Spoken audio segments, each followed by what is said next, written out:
Senator from Florida. Madam President, America is in a debt crisis because of reckless government spending. Now, thanks to the insane spending and failed policies of President Joe Biden and Democrats in Washington, we're seeing higher and higher inflation. Under the Biden administration, inflation has grown every month. Just look at this week's CPI numbers. From June 2020 to June 2021, the Consumer Price Index rose 5.4%.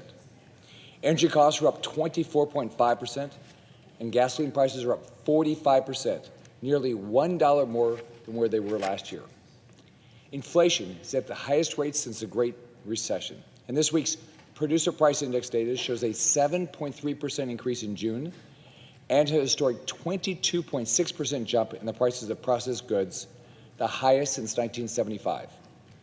For 6 straight months, we've seen the data clearly show that spending beyond our means has consequences. Inflation is growing at the fastest rate since 1981. These aren't just numbers or statistics. These increases represent a growing pressure on Florida families and businesses. Every time prices rise, life gets harder. Last month, I met with business owners in Miami and heard firsthand how their businesses were struggling with the rising price of goods. Every time I'm home in Florida, I hear from families who are noticing prices are up, gas prices are up, food prices are up. Every price increase has a direct impact on a family's budget. When inflation goes up, it hurts everyone, especially our poor families, those on fixed incomes, and small businesses. I saw how hard it was for my parents to make ends meet when inflation hit in the 70s. When prices and gas prices went up, we had less food on the table. I remember going to the grocery store when my mom took an ironing to raise money every day for groceries. And she said, "You've got to look at the price of things because they're constantly going up." That's happening again in Joe Biden's America. Families in Florida and across our nation are suffering because of the Democrats' reckless spending spree led by Joe Biden. Just take a look around. Average prices of everything's up. Let's say families are filling up their tank once a week.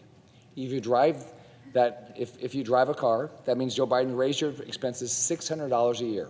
If you drive a truck, that means Joe Biden raised your expenses by more than $1,000 a year. And let's remember, half of Americans make less than $35,000 a year.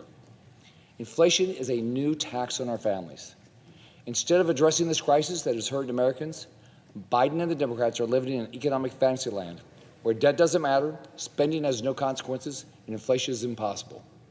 They're ignoring the fact that our nation is barreling towards $30 trillion in debt.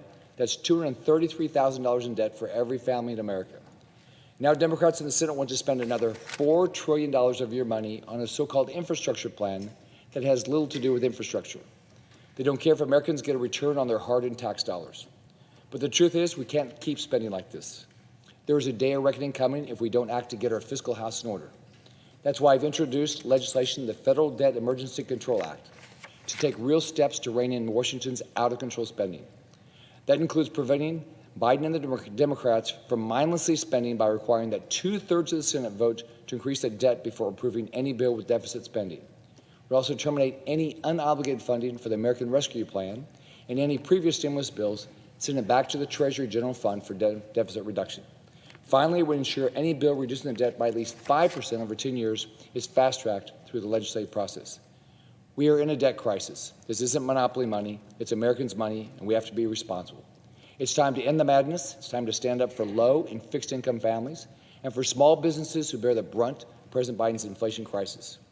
With the debt ceiling suspension expiring on July 31st, we must tackle these issues head-on and chart a new and fiscally responsible path forward that protects families and our nation's financial security.